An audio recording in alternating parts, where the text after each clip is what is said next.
जम्मू कश्मीर की आवाम की तरफ से हम ओम बिरला जी को पार्लियामेंट का, भारत के संसद के स्पीकर बनने के ऊपर बहुत बहुत मुबारकबाद देते हैं। और साथ में जम्मू कश्मीर की आवाम की तरफ से लीडर ऑफ द अपोजिशन, विपक्षी दलों का नेता बनने के ऊपर, लीडर ऑफ द अपोजिशन बनने के ऊपर राहुल गांधी जी को भी इंडिया ब्लॉक के लीडर ऑफ द अपोजिशन बनने के ऊपर बहुत बहुत मुबारकबाद। और हम ओम बिरला जी से और leader of the opposition Rahul Gandhi ji से ये मांग करेंगे कि 5 अगस्त 2019 के बाद जम्मू कश्मीर में एक इमरजेंसी का दौर चल रहा है,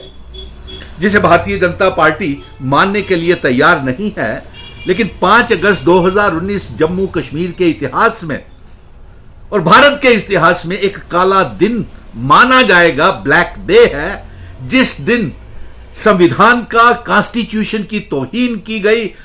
और जो कॉन्स्टिट्यूशन में नहीं है, एक रियासत को तोड़ करके मामूली सा यूनियन टेरिटरी बना दिया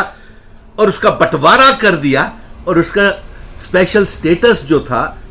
और उसके जो अधिकार थे, राइट्स थे, वो सब 5 अगस्त 2019 को जम्मू कश्मीर से छीन लिए गए। हम ये चाहेंगे कि ओम बिरला जी, आप स्पीकर हैं, आप एक डिबेट पार्लियामेंट के अंदर जम्मू कश्मीर को लेकर के करवाएं और साथ में राहुल गांधी से भी ये मांग करेंगे कि वो हमारे इंडिया ब्लॉक के लीडर ऑफ द अपोजिशन है, वो भी दबाव बनाए एनडीए के ऊपर भी और इंडिया ब्लॉक की तमाम पॉलिटिकल पार्टीज, गठबंधन के पार्टीज के साथ, कि जम्मू कश्मीर को लेकर के एक डिबेट 5 अगस्त 2019 के बाद जिस दौर से जम्मू कश्मीर गुजर रहा है उसके ऊपर एक डिबेट पार्लियामेंट में करवाई जाए। क्योंकि 5 अगस्त 2019 के बाद हर जबरन गैर आईनी काले कानून जम्मू कश्मीर के ऊपर थोपे जा रहे हैं और भारतीय जनता पार्टी मानने के लिए तैयार ही नहीं है। मनमानियां करती चली जा रही है कि हम आपकी रियासत तोड़ेंगे, लेकिन क्यों तोड़ी नहीं बताएंगे। हम आपका स्पेशल स्टेटस तोड़ेंगे, आपकी जमीनें, आपकी नौकरियां, आपकी इल्हाक की शर्तें, स्टैंड स्टिल एग्रीमेंट, जिन शर्तों के ऊपर हमारे बुजुर्ग इल्हाक भारत के साथ करके गए थे, हम भारतीय जनता पार्टी का कहना है कि हम उन्हें तोड़ेंगे, लेकिन नहीं बताएंगे कि क्यों। हम आपके पावर प्रोजेक्ट को बेचेंगे, आपके ऊपर दरबार मूव आपका बंद करेंगे, स्मार्ट मीटर लगाएंगे, रिचार्जेस वाले मीटर लगाएंगे, प्रॉपर्टी टैक्स लगाएंगे, लगान, जजिए सब लगाएंगे, लेकिन हिसाब नहीं देंगे कि हम, भारतीय जनता पार्टी कभी हिसाब नहीं देगी कि हमने ये क्यों दरबार मूव बंद किया, क्यों स्मार्ट मीटर लगाए, क्यों पावर प्रोजेक्ट बेचे, क्यों लगान और जजिए टोल टैक्सेस के लगाए। बताने के लिए तैयार नहीं। आपकी रेत, बजरी, पहाड़ सब बेच देंगे, व्यापारिक कारोबार ठप कर देंगे, लेकिन नहीं बताएंगे। और ये क्या एक इमरजेंसी के दौरे से कम है क्या? इसलिए जम्मू कश्मीर के ऊपर आपको मुबारकी संदेश में हम ये आपसे मांग कर रहे हैं कि आप जम्मू कश्मीर के लेकर के एक बहस पार्लियामेंट में ओम बिरला जी करवाएं और राहुल गांधी भी और एनडीए और इंडिया ब्लॉक की पार्टीज को भी कहेंगे कि जम्मू कश्मीर को लेकर के एक बहस पार्लियामेंट में होना बेहद जरूरी है। क्योंकि 5 अगस्त 2019 के बाद जम्मू कश्मीर की 1 करोड़ 30 लाख आवाम और 30 लाख बेरोजगार पढ़े लिखे नौजवान हैं, बर्बाद हो गए हैं। और आज भारतीय जनता पार्टी के कुछ नेता ही वो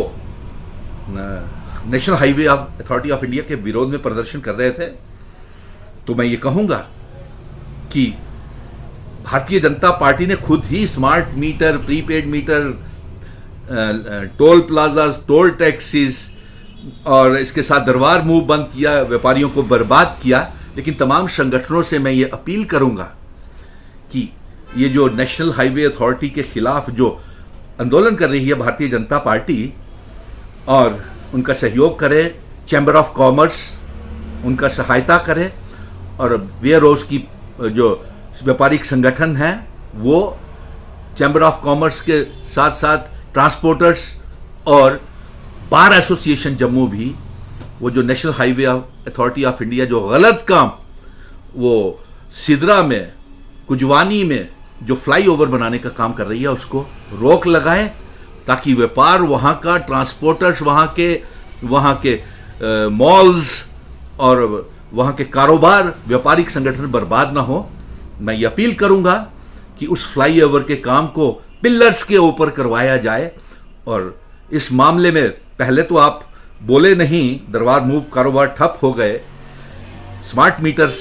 साथ खड़े होकर के चैम्बर ने भी लगवा दिए, व्यापारिक संगठन वेयर हाउस वालों ने भी लगवा दिए, ना ट्रांसपोर्टर्स बोले ना कोई संस्था बोली भारतीय जनता पार्टी से जुड़ी हुई। लेकिन आज मैं ये अपील करूंगा और देश के पार्लियामेंट के ओम बिरला जी से ये गुजारिश करूंगा कि जम्मू कश्मीर बड़े मुश्किल दौर से गुजर रहा है, इसके ऊपर एक बहस ज़रूर करवाई जाए।